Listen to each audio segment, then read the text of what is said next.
Usually this series has been all about affordable housing.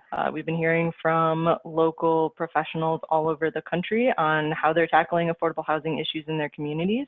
This week, we're taking a pause on that and moving to something that is very near and dear to us at Bike and Build, and something that is super important to us, our alumni community, and I think everyone who knows Bike and Build, and that is distracted driving.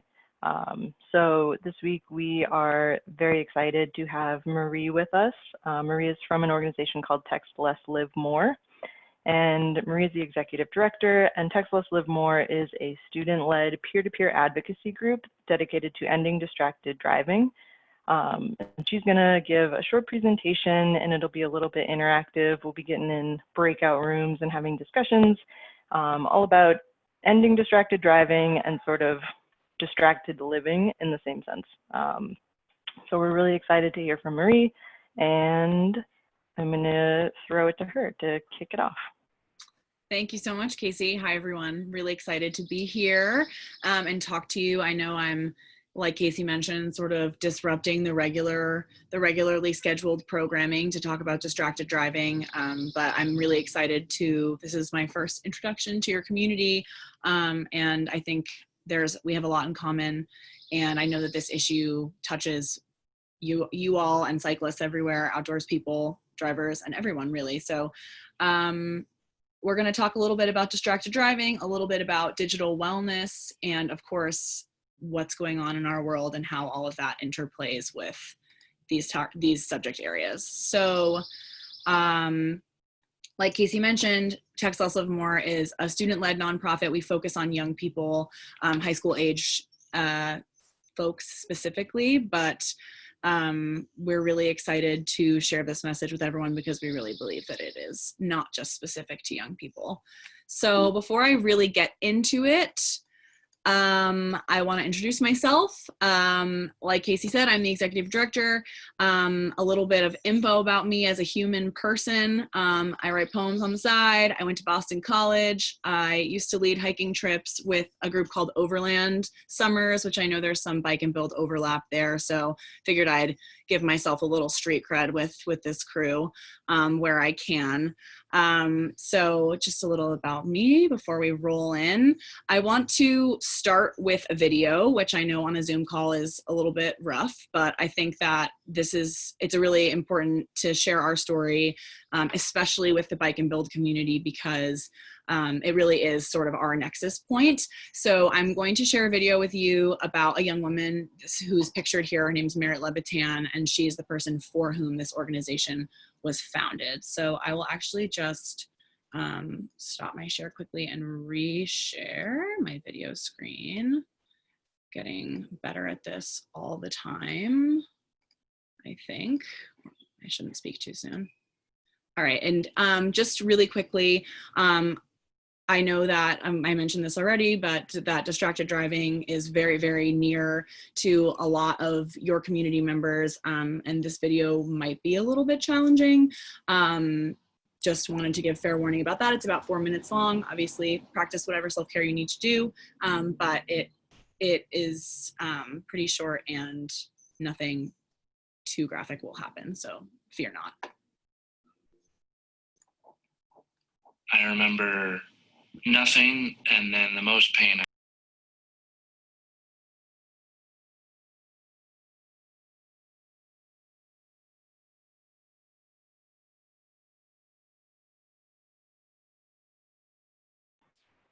Looks like the audio may have cut out. Is that happening for anyone else?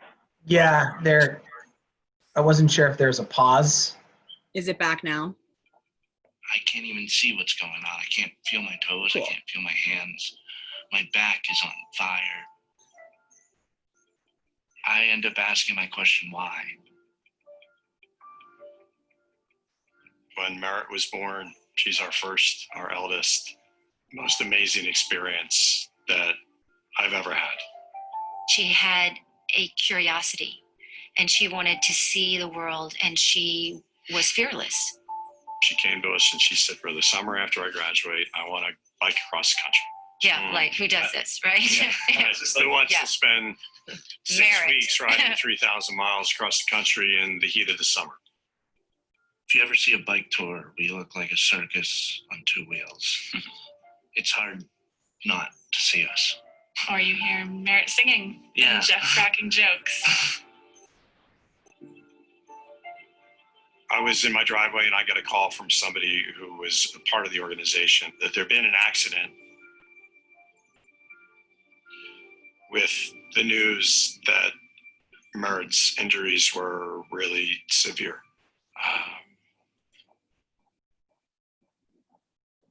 It was a gorgeous, gorgeous day. And we lifted from the scene. Mm-hmm. I remember looking down and thinking, how could someone not see that large of a group of people on bicycles? There were no skid marks. There were no other cars on We the didn't road. even know that. We just knew that they all had been hit by one vehicle. By one vehicle. Merritt was in the ICU and Jeff was in the ICU until we were told that she was on life support. And then shortly after that, she was being taken off life support. And that we had the option of saying goodbye to her if we wanted to. The gentleman, the young driver, the 21-year-old, had been having a series of texts. I believe it was 401, 402, 403, 404, 911. And so we knew then that she had been killed by a distracted driver. Would wish this upon no one, ever. They said they have two options. They could either keel over and let the grief and the sadness take over, or they could do something. TextLess Live More is a peer-to-peer national awareness campaign to end distracted driving. We had never had a chance to even meet them until they walked through the door. It was, I don't know. Very I emotional. can't even talk. And they knew exactly who we were.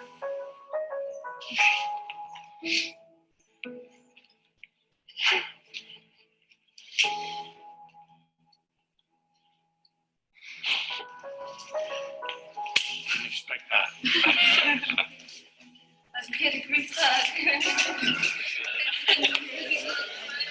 Thank you all for taking some time out of your afternoon to attend this event. Rich and Anna Levitan have been very generous and kind to come speak with you today. So what happens when you're a mother and you hear you might lose your firstborn? Time stands still. I love the saying, text less, live more. And what I love about it is the living more part. That's taking someone's memory and making it a legacy. They want Merritt to live on. There's so much there that I think embodies Merritt's spirit and gives us hope that one day this will be a thing of the past.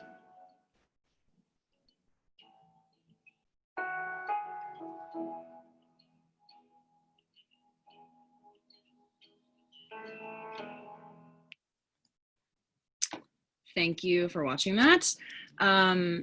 So I think it's probably really clear why our organizations feel this kinship. I think it really touches everyone from the cycling community and beyond. And I'll share that statistic again, that 9 people in this country every day are killed by distracted driving, which is an astonishing number, especially when you consider how preventable it is. I'm going to share some more figures with you, but I think that something that I would love to think about as we continue on this call, because I know that it is a relatively small call, is in the spirit of TextLess Live More, and the strangeness of what's happening in the world right now, that we're gathered in this digital space. I know that it's late in the day, so just to take a moment and really breathe a little bit of life and presence into this digital space. If you'll indulge me, a little sort of embodiment practice here. If everyone wouldn't mind just sort of settling back into your seat for a moment, maybe shutting your eyes or having a soft gaze. Take a deep inhale together. And exhale to remind ourselves that even though we are not in the same physical space, that digital spaces are spaces that are occupied by people, and that we can really be present together right now for the remainder of this presentation. And like Casey said, I am going to ask for a little bit of interaction later on. And of course, if you have any questions while I'm moving along here, please feel free to drop them in the chat. And two of our lovely Bike and Build folks will interrupt me and ask them. So like I said, some more information about distracted driving. I know that a lot of this is probably familiar to many of you. For us, like I said, teenagers are really important, and obviously young drivers are at a higher risk than more experienced drivers. So 50% of teenagers will admit to reading a text or an email while driving in the past month. A lot of the data on distracted driving is self-reported, which makes it a little tricky, but it does usually indicate that these numbers are even higher than they are reported. So that's a large majority, most likely. This one I find particularly interesting. Mental distractions can last up to 27 seconds after a text or distraction occurs. So even if you are only looking down for a moment, or only grabbing the volume on your stereo for a moment, or thinking about something for a moment, your mind really wanders. And I know I felt that way. Anyone who drives has probably had that experience of all of a sudden being like, oh, wow, I'm in a different place than I thought I was. I've been traveling somewhere in my mind. And that's really important to keep in mind too. And there's so many more figures about distracted driving. But I think that right now we're in an interesting moment where as a society, we have come to sort of an agreement that this is not something that is acceptable, and the danger is pretty widely known and widely acknowledged, which is amazing. And yet we're still seeing a lot of distracted driving. We're not seeing sharp decreases in these numbers. And for us at TextLess Live More, we really wanted to figure out why that is. Why is this social awareness not necessarily pushing as much action or as much change as we would hope? And part of that comes down to this second component that's really, really important to us at TextLess Live More, which is digital wellness. As a society, we are not very digitally well. The digital world is relatively new, and obviously it's changing so quickly. We all know that. And a lot of that change is good, and a lot of that change is important and really, really beneficial. Case in point, the way that we are meeting right now, and the way that a lot of us are conducting our lives and our jobs and our relationships during this pandemic. But thinking about the framework as distracted driving as a symptom of this larger societal problem of digital dependence, right? Like, even when I'm giving this presentation on distracted driving and on digital dependence, this is always right here. And I would wager that anyone else in this room could also reach and grab that device. And that's not a moral failing on any of our parts. These devices are designed this way on purpose to be used as much as possible. And I won't get into too many details about, the attention economy and the way that companies are sort of capitalizing on our attention and the way that we are sort of a product in this world. But they are designed on purpose to be addictive to us. So digital wellness as a practice really does have to be active. We have to be participating in pursuit of this wellness, or else it will evade us, because that is the intention of the devices. So with that being said, I'm going to share some digital wellness stats with you, because I think they're really, really interesting and sort of undercited. 85% of people who use smartphones check their phones while speaking with friends and family. This will not shock you. I'm sure everyone here has been a victim of this. There's actually a term for it now called phubbing, phone snubbing. I don't really love it. I feel like it's kind of a clunky term, but the more you know. And for every time we've been phubbed, we've probably been the phubber, if we're being honest with ourselves. And I think we can, because this is a safe space. And like I said, the way that we behave around these things is not necessarily our fault. We've got 5 years on social media is what they're saying now is the amount of time that an average person will spend in their lifetime, which floors me still, because that is a lot of time.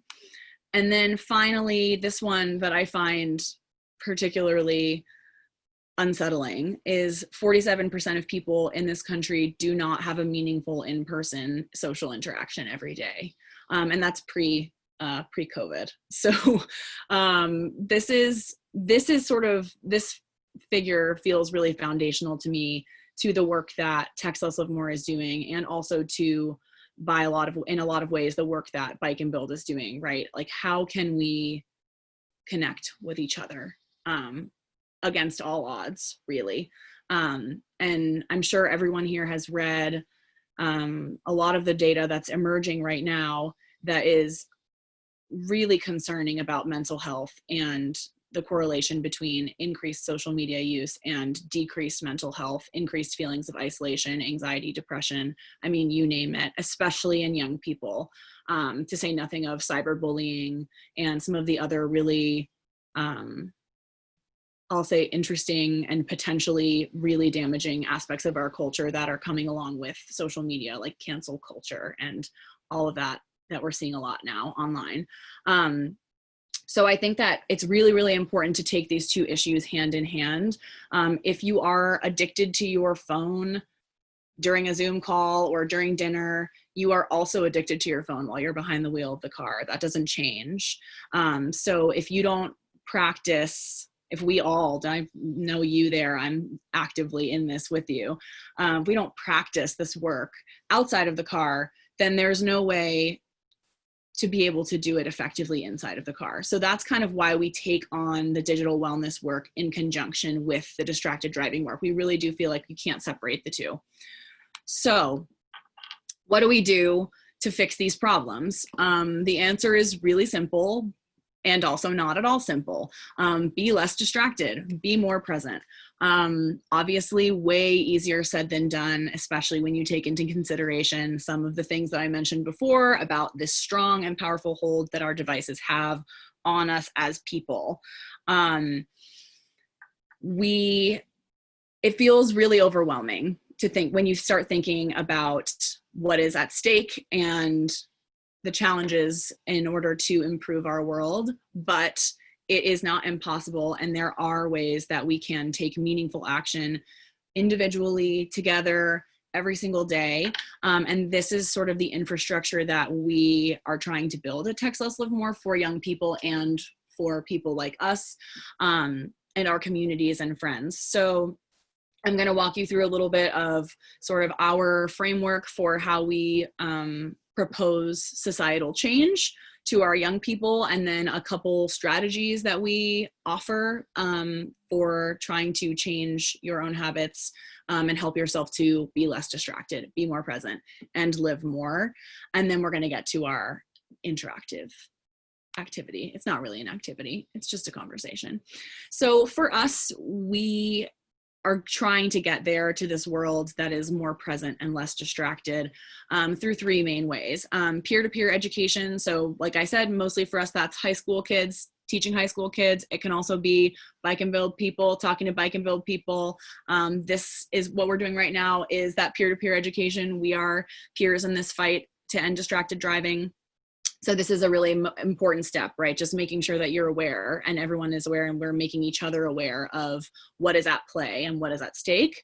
The second is meaningful dialogue, having these conversations that have depth and have weight, and that really do actually cut at what we're dealing with, because what we're dealing with is an issue that is really vulnerable for a lot of people, especially when you talk about digital wellness, right? Like, what are your habits? What makes you happy? What do you like about the way that you're conducting your life? What don't you like? What would you change? Like, these conversations are weighty, but they're really, really important. Same goes with the conversations about distracted driving, of course. And this dialogue is ongoing, it's continuous, and it can be challenging, but it's really, really profound. And then finally, of course, the last piece of the puzzle there is behavior change. So taking what you've learned and what you've discussed and actually employing it in your life to change your habits, so that you're never looking at your phone when you're behind the wheel, so that maybe you're in control of your digital life a little more, and your digital life isn't controlling you when you're going about your day. So these are our steps to making this huge social change. And it does feel, when you're talking about changing the world impossible at times. But when we think about how quickly and how profoundly our culture and societies have changed, even in the past, I usually say the past 5 years, but I mean, think about the last 3 months, right? We've undergone an extreme cultural shift in this country. You point anywhere and you can see it, whether it's normalizing masks or normalizing working from home or having all of your meetings on Zoom, and we adapt and we shift, and so quickly it becomes normal. So I cite this just because I think that when you say, like, we want to change the world, we want to end distracted driving, we want to shift the culture, it seems like a pipe dream, but it's really not, because it happens all the time. And we can do it if we are in it together. So one really important thing that we sort of start with always when we're talking with young people, or anyone really, is that you have to be able to assess yourself before you really, before you can make any change. You have to know what there is. So as far as digital wellness, there are really, really good tools that are pretty much built into our smartphones now. For Apple phones, they are built in. It's called Screen Time. If you have not explored Screen Time, you're in for a treat. It is a wild ride. All the information that you ever wanted to know and also didn't want to know about what you're doing on your phone is available to you right this moment. And if you have an Android phone, it's not available to you right this moment, but it can be available to you shortly if you download Digital Wellbeing, which is basically the same exact application, but you just have to opt into it by downloading it from the Google Play Store. If you don't have an iPhone or an Android, congratulations. Please reveal yourself in the chat and speak, because I am always amazed by the folks who are still without the smartphone and resisting that appeal, and even more so to the folks who have discarded theirs, which is not to say that's the be-all end-all solution, but interested in your perspective. So it's really important to be able to assess your habits. There also are some functionalities that you can use on your phone that assess your driving habits. There is a do not disturb while driving function that you can enable on your iPhone. That's really, really useful. It just triggers an automatic lock of your phone, essentially. So if someone texts you while you're driving and your phone knows that you're driving, it'll just say hey, I'm driving, I'll get back to you, and it doesn't notify you, which is great. So these things are slowly being integrated into the technology, which is progress, but we really need to be actively using them, because right now it is sort of like a if you know situation. So this is a great place to start if you are new to the digital wellness journey. The other obvious baby step that you can make is to make small changes. I think that my point from before, which is, you suddenly, this happened to me when I started this job, I learned too much. I became horrified and decided that I had to get rid of my phone urgently or my life would be ruined. And I decided to make all these changes with my phone and cut out all my social media and do, everything at once. And which is obviously not an extremely sustainable choice for most people. So start small, make bite-sized behavioral shifts to help you accomplish your goals and to help you sort of figure out what actually feels good, right? So for me, sleeping with my phone plugged in downstairs has changed my entire life and my sleeping patterns and everything. And I won't really get into it. You give it a shot. But for some people, it doesn't really do that much. So figuring out what those shifts are that make a big difference in your feeling present and living more and in being less distracted and less distractible, which I think is an important distinction. So we have a quick plug here. We have a program called GetLiving that is actually designed by high school students, which to me is the ultimate testimonial, because nobody understands smartphones more than teenagers. And every month there's a little initiative that gives you an idea for a small habit that you can add or change to your routine. So if you're kind of yes, I want to make small changes, but I need some inspiration, you can follow along with our campaign, there's something new every month that's supposed to sort of inspire that little shift. Just a small plug before we move on. So now we are here at the interactive portion of our program. So I said before, digital spaces are human spaces, but only if human beings speak to each other. And I am currently speaking to the void. So what I want is for you to speak to each other. We're going to put you into breakout groups. Most important thing that I think can happen, and maybe you guys all know each other already, I'm not totally sure, introduce yourselves to one another. This is fun. We're all over the country probably. And then discuss these questions as your heart's desire. So we've got kind of the two layers going here. So the distraction, what distracts you?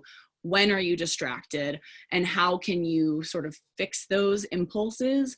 And then the flip side of that coin, what makes you feel most alive? When do you feel present and grounded and good? And how can you make that feeling part of your life every so often? And I know that a lot of the folks here are like me, we seek that feeling. Either maybe you found it on your bike and build trip, or you went to bike and build because you were looking for that feeling. And it's something that I know I chase down, right? The feeling of being present and being outside, of being with a group of people doing good, is one of the best feelings that there is.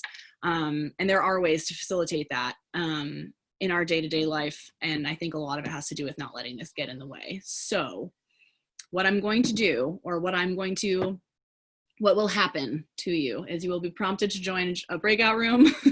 You will join it, and then I will share the questions again so that you can they'll pop up on your screen through some like sorcery, and then just talk for, let's say, like 10 to 12 minutes. And then you will be notified when the rooms are closing, and you'll have a minute to kind of wrap up, and then you'll be automatically funneled back here. So you don't have to do anything, and it's not scary. Skip, are we ready to rock here? We are. Can you actually copy and paste those questions into the chat now? I would love to do that. Oh my gosh, thank you. You're so welcome, everyone. Okay, there they are. They're weirdly spaced, but that's them. No, that works out pretty good because it was like those sets, right? The graphic, yeah. It makes perfect sense. Nice. All right, everyone can pop into your room. And they're, never mind. Just go and have fun.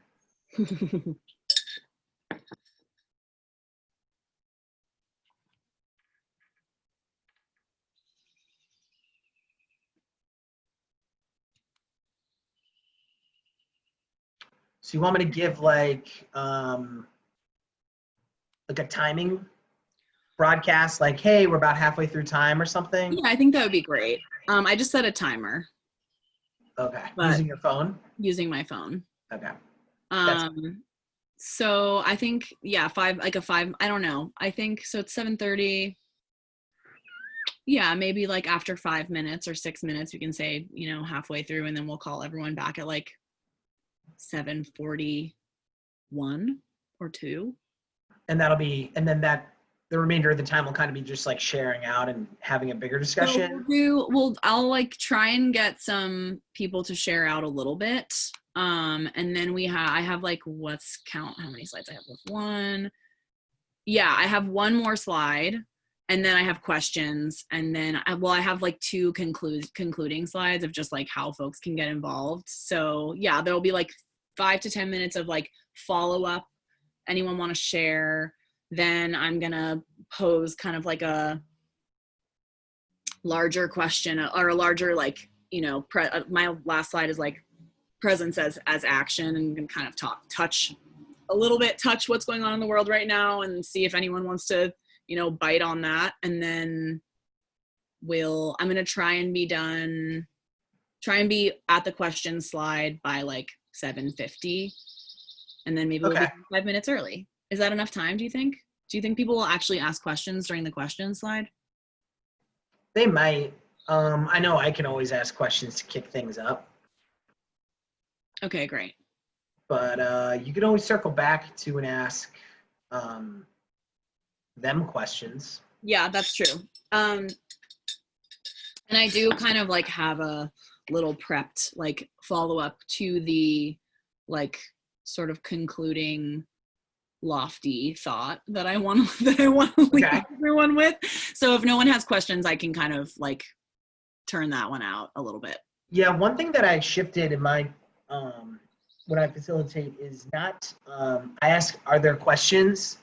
Pause. Can I get some reactions? Because people might have yeah, because sometimes people don't have questions and they just want to say something nice. I like it. Yeah. Who am I to say that that something nice is not? Oh, someone has left their. Oh no.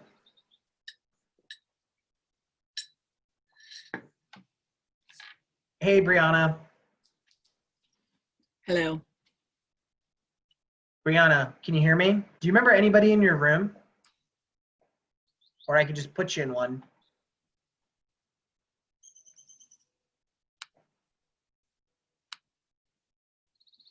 Oh, I think I know what room you're supposed to be in. There you go. Maybe. Crushed it. I don't know.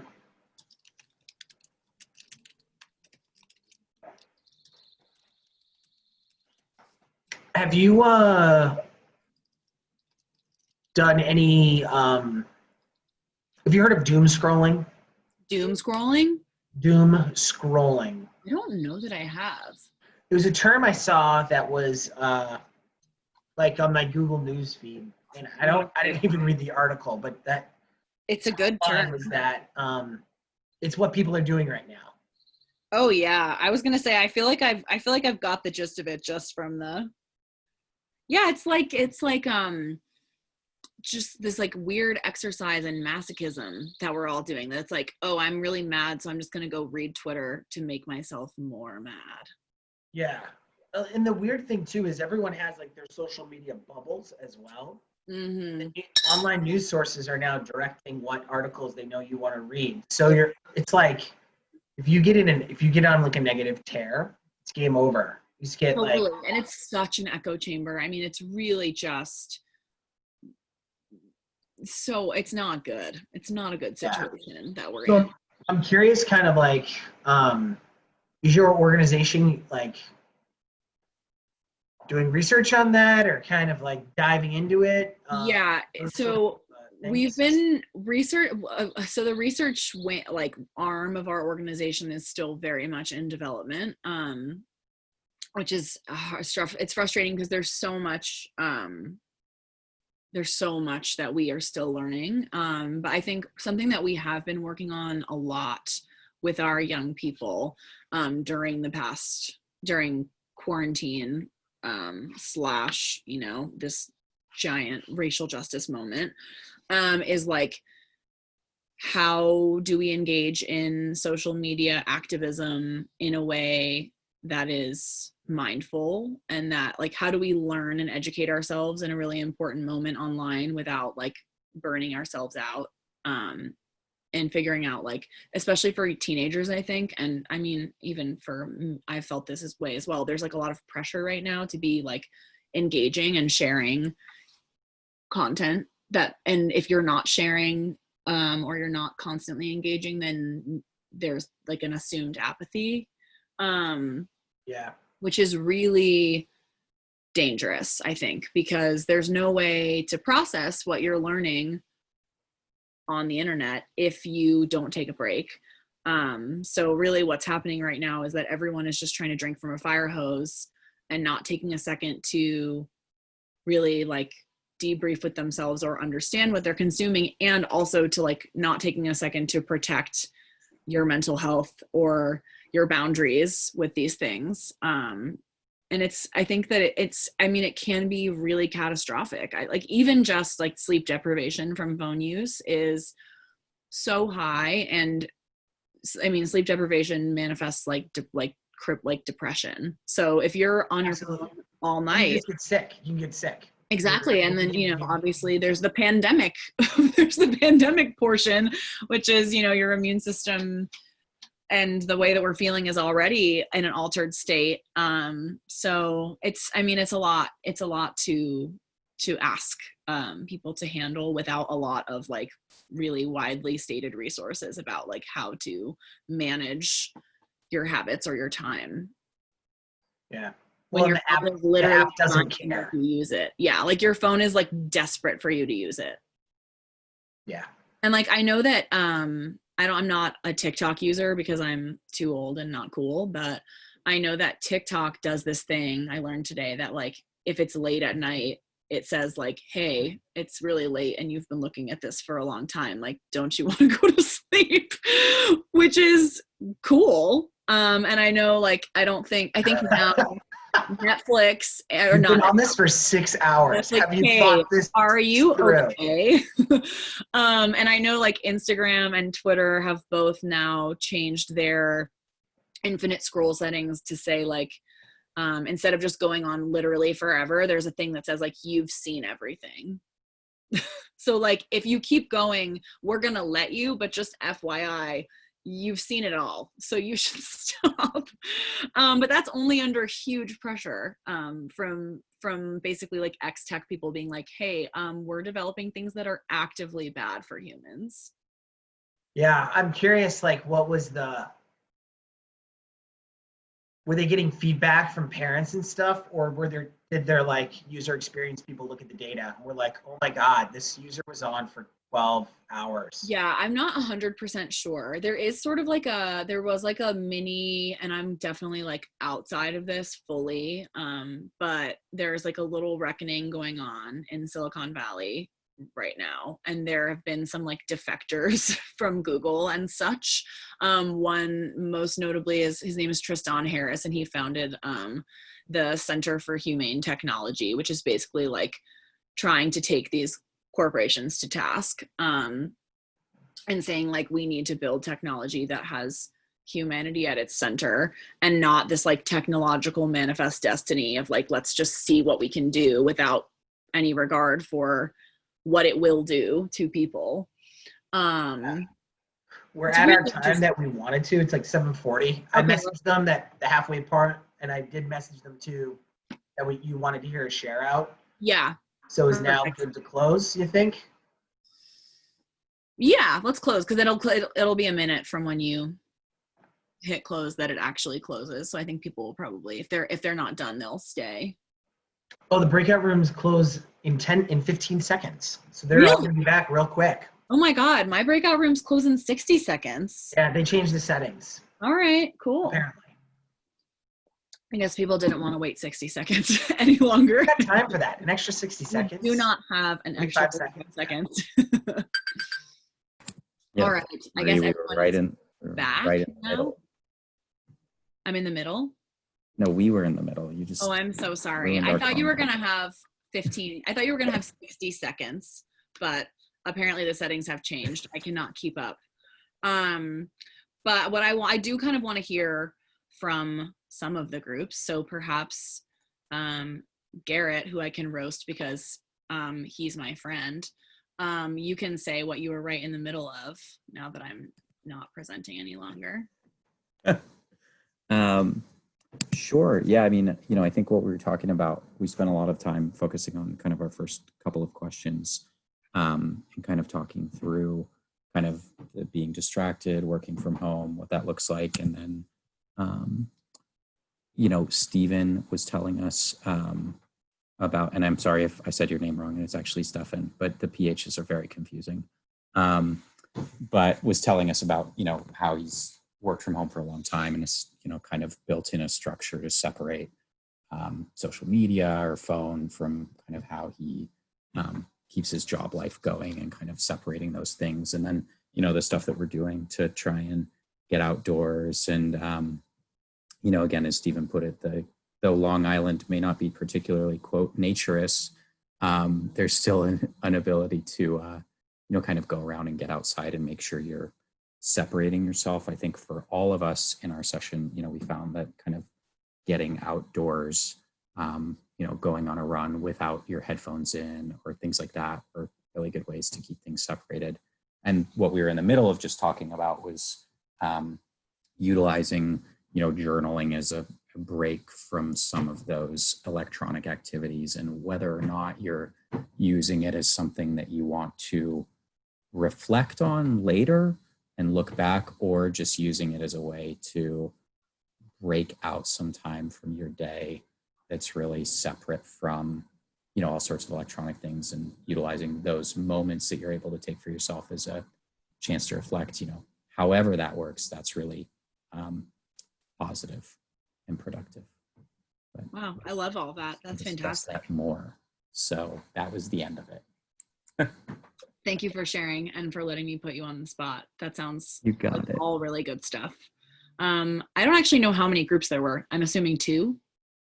3. Does another group want to share some of what you discussed?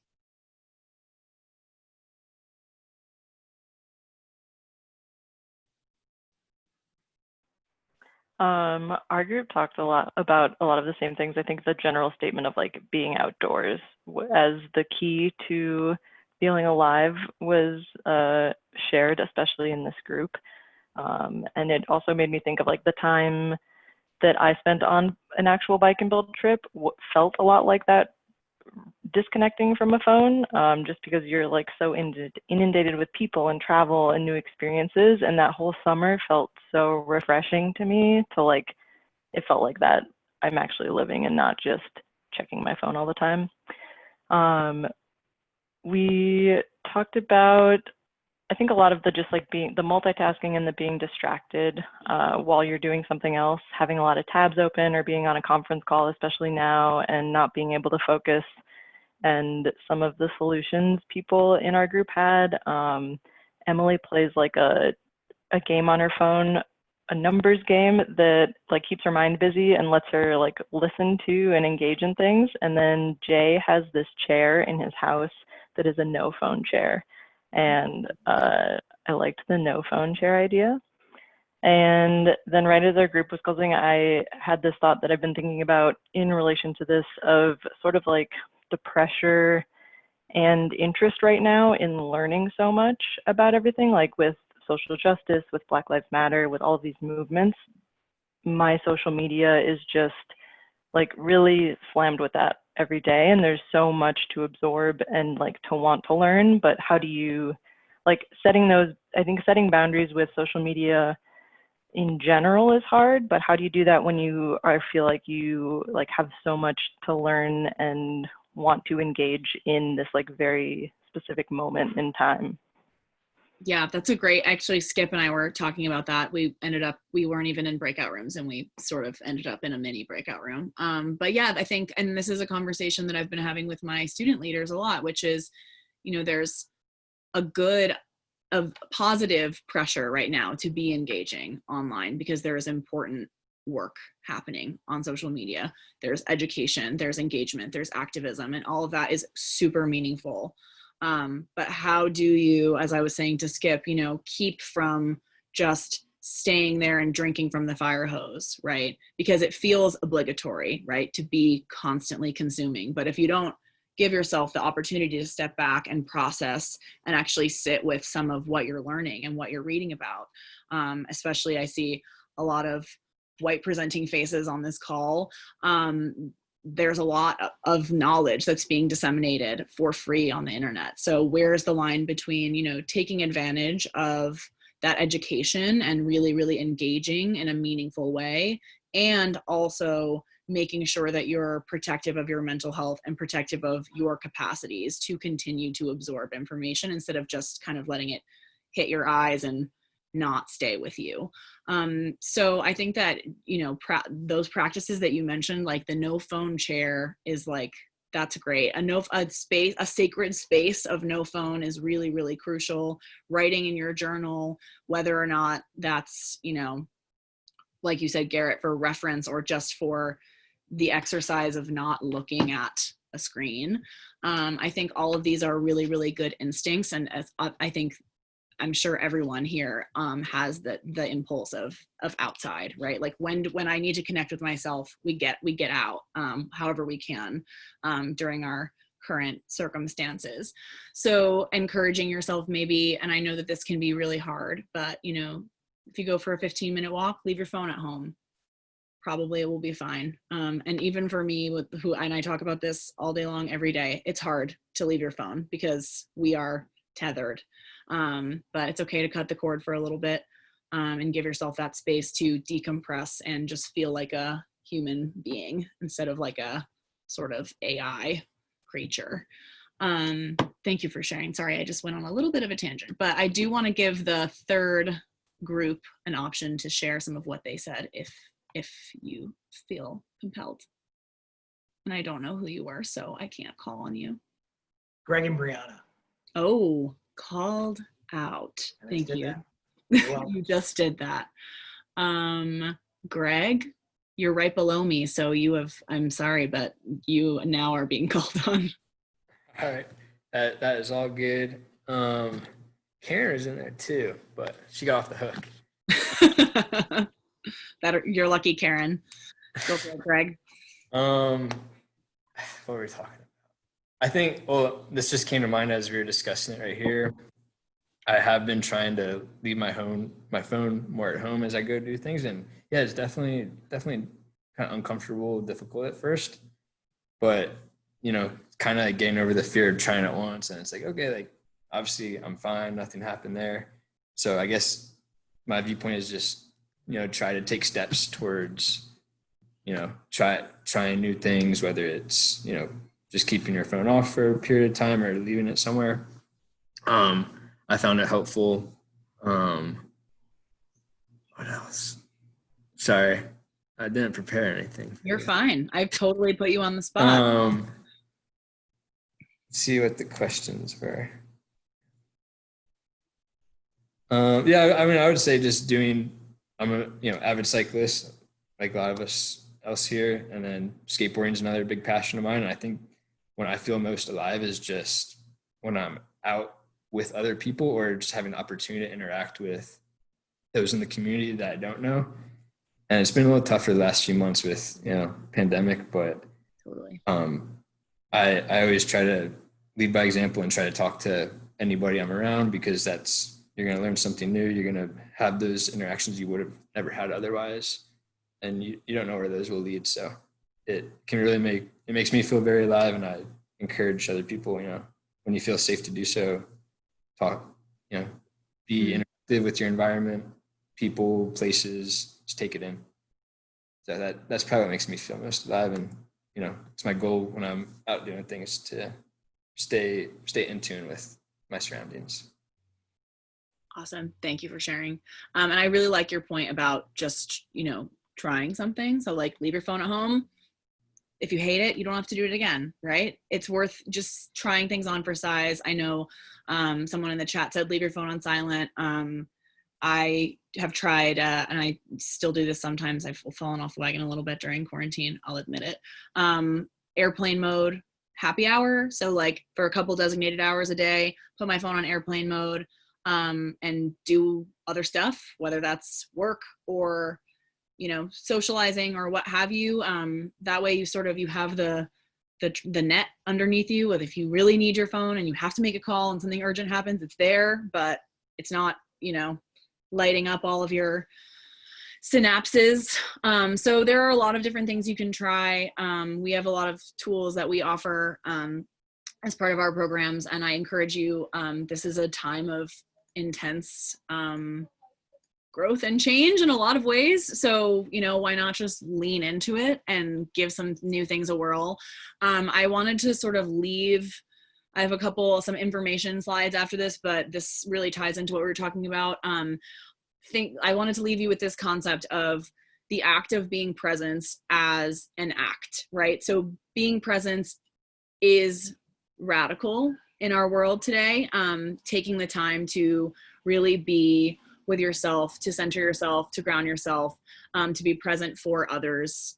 This is not doing nothing, right? Sitting and being present is not an act of idleness.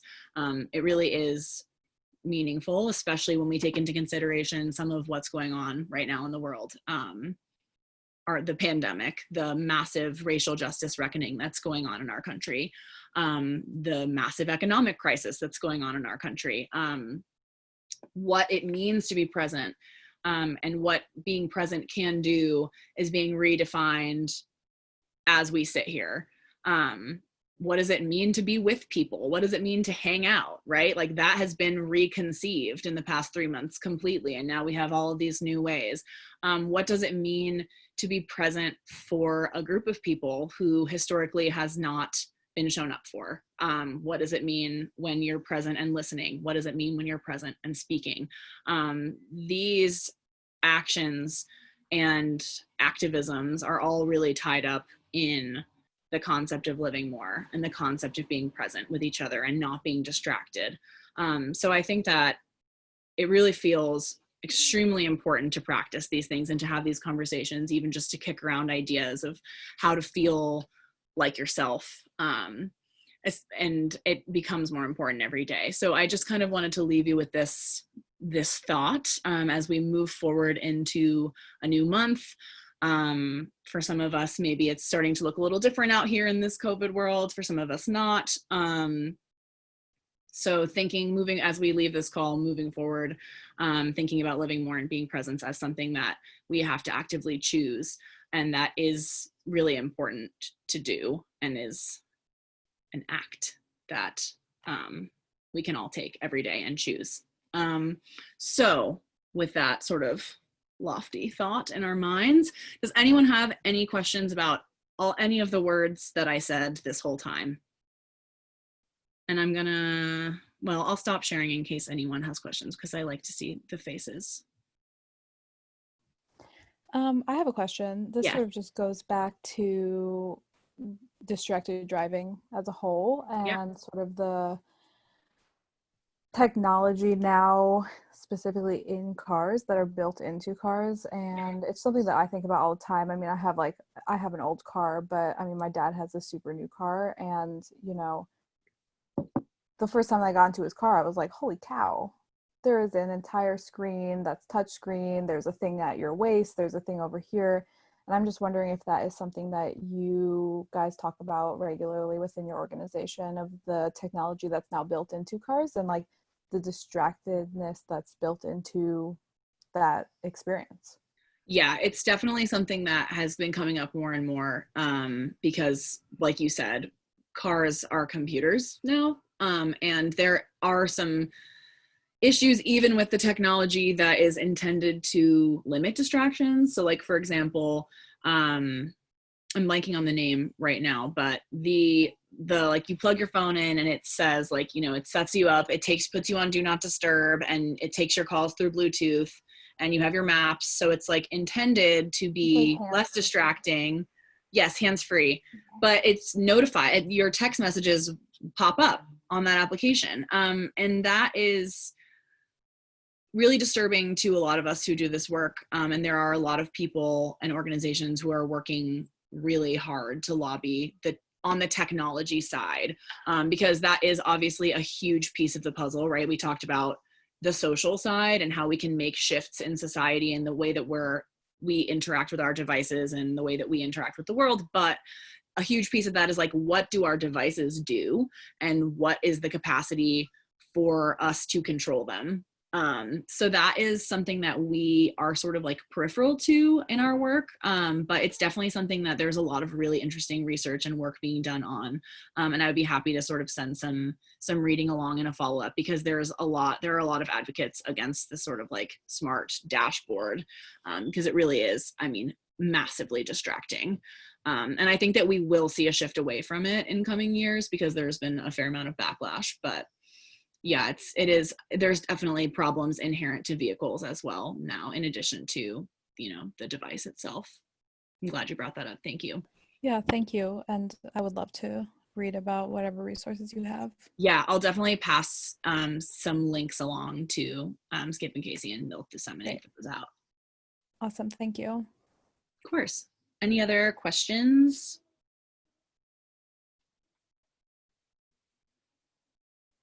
Okay, cool. Sorry, did someone just start to make us? Yeah, I was just curious of maybe along that line, do you in your organization look at data or information on sort of driving trends in general? Thinking of, especially during coronavirus, I think a lot of people, or like I've heard so much about biking and other forms of transport surging. But now also with the, like the extended period that we're going through, like more people are going to be driving, and cars are becoming more and more popular for that like safety and like health purpose that I think like does present a really valid point in a lot of ways. But yeah, just curious of like. Yeah, it's really interesting because the past few months we've been talking less about driving because people were not driving as much, right? Like we were really leaning on the digital wellness side because everyone was home in quarantine, especially like March, April, mid to mid-May. That was our primary focus. And now exactly what you're saying, sort of like the opposite is happening. More people are driving. People want to travel, but they don't want to travel on airplanes. They're driving far for many hours. They don't want to stop because pandemic. So there are more distractions at play there too. And of course, the distractions while you're driving are heightened when there's more at stake. So if you're driving across the country to go see someone who's sick, or you're worried that you might get sick, then your distractions are that much more intense. So we've definitely been following those trends, and we plan to like keep tabs on those numbers pretty closely, especially as we see like what actually develops into, I think we might see like a larger trend towards auto travel in the next few years. That's kind of the whispering, but yeah, definitely something that we look at, and that we'll be following. So we'll probably be starting to share a little bit of content geared toward with that focus in the next few months. So actually this is a perfect segue because we're almost out of time. So you can actually follow us online. You know, the irony is not lost on me, but that is where people are. And so that is where we are. Instagram, we have Twitter too. That's my email address if you want to reach out to me. Happy to chat about anything. Our website is there. And then there are just a couple ways that you can get involved if you're interested in this work. I know that a lot of y'all maybe were supposed to be on bicycles right now, building houses and doing that sort of amazing volunteer work. If you want to sort of channel some of that energy into distracted driving, you can become an ambassador for us and bring TextLess Live More to your community. I know that a lot of bike and build folks are educators and organizers, so it's a really natural fit. Advocacy work, you can support hands-free legislation where you live. A lot of states don't have distracted driving laws. A lot of states have really bad distracted driving laws that are insufficient and impossible to enforce. So supporting this legislation, which is definitely still a work in progress and obviously very hard to keep up with respect to what we talked about with digital dashboard and all that stuff. It's always changing, but staying on top of that with your local lawmakers is great. And the numbers do show that it works in states where the hands-free legislation has passed recently. And then finally, of course, just action on an individual level. Take the steps to live more every day as you can. Encourage your quarantine pod to do it with you, whether that's family, friends, roommates. It's really way more fun and way less daunting to try and tackle digital dependence and these issues with a group. It feels really isolating sometimes to work on this by yourself because you feel like you have a problem and it's no one else's problem, but really it's all of our problems. So I strongly encourage you to act as you see fit, especially during these amazing times in which we live, and happy to be along with you on that journey at any of the aforementioned channels. And I will stay on. I know I've gone over. I want to thank you so much for being with me and for taking a little vacation from your regular content on these webinars. I'm really, really honored to have been invited to speak with you, and I'm excited to begin working with this community. So if anyone has further questions, I'll hang out. But if not, have a lovely evening and happy July. Yeah, I just wanted to give Marie a big shout out. All of us at Bike and Build are excited about this partnership to combine our community with your community and everything you guys are doing. It seems like such a natural fit and something we both really care about. So thank you for spending your time with us today. And thank you to everyone who joined this call and was interactive and engaging. We appreciate all of you. We'll be sending a survey tomorrow with for feedback so we can make this better for next time, and then also some links and more information about TextLess Live More and other things like that. But yeah, thank you all so much. Thanks, you. everyone. Thanks, everybody. Have a great night. Thank you. Thanks. Thanks. Marie, I wanted to say that Liesl Robbins in the video Yeah. is one of my friends who I worked with last summer, and I was so happy to see her in the video. She told Were me. you at the Teton Science School? Yeah. Mm-hmm. That's so. Wait. So I was there. We might have met briefly. I was there to do a presentation, like very serendipitously. But yeah, I adore Liesl. She's an angel on earth. Yeah. It's so funny. What a coincidence. I know. I was like, oh my gosh, Liesl. She's famous. And yeah, she's what? You said she's famous. Famous, yeah. What presentation? We came for, so we are partnered with an organization called Students Against Destructive Decisions. So they did like a Wyoming students leadership thing, and I came out to like participate in that for the TextLess Live More piece. So I was there for like 3 days. It was like the best work trip ever. It was so fun. Yeah. Was out there. So great. Yeah. I just wanted to say that, and I love it. Thank you also. And of course. Yeah, this was, I wish I had been able to talk to Liesl more now about all of this. But yeah, now I know that I can reach out to her in the future. Yeah, she's an amazing advocate, and obviously her story is really profound. Yeah, she's fabulous. I'm sure she would love to talk to you about it. Yeah, thank you. Of course. Thanks for saying that. That's fun. I love small world stuff. Thank you. Thanks, Meggs. Thanks for being a good sport when I called on you. Oh, no worries. No worries at all. You guys have a good one. Thank you. You too. Bye, Greg. See ya. Thanks, guys. Sorry I went a little over. I like to be right on the money, so that bothers me, but I think it was good. It was worth it. The conversation was nice. Yeah, I think that went really well. Great. Yeah, it was lovely. It was a good turnout. Yeah, I really do think this would be something cool to do with our like every year group of riders towards the end of their summer, doing something like this to prepare them to move on. It feels so, I mean, like it's so synergistic, and it does feel like a nice end of summer, like reflecting on how to re-enter the real world, quote unquote, thing.